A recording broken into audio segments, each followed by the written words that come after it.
If you like a thin, crispy cookie with minimal chocolate chips, this recipe is for you. I'm making my famous homemade cookies. So let's go. Ah! All right, first we're gonna add 3/4 cups salted butter. I've literally only ever used salted butter for baking and stuff like that because my mom didn't buy unsalted and salted and we only just had salted at home. So that's kind of, I think, where that started.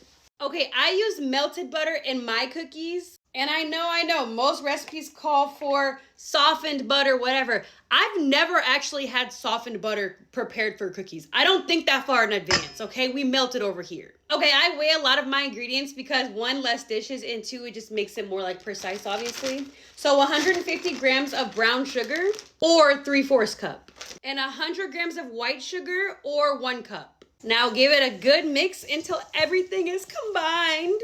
Okay, now we're gonna do 1 egg, 1 egg yolk. I always hate just using the egg yolk because I feel like I'm wasting the egg white, but like, it is what it is. I've tried actually saving the egg white for like later, but I never actually use it, so I don't save it anymore. What am I doing? I'm distracting myself. All right, it's 1 tablespoon of vanilla, but honestly, I just squirt it in.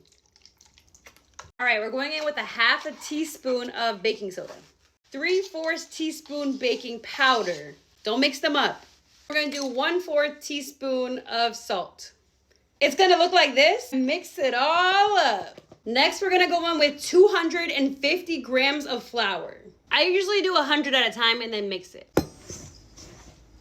All right, now I'm gonna go in with 100 grams of chocolate chips. I don't like that much chocolate in my chocolate chip cookies. So 100 grams is gonna be about 3/4 cup if you don't have a scale. It's gonna look like this. And if you don't eat the leftover cookie dough, you're weird. And if you say, what about salmonella? What about something that's so nasty? How about you try to live a little?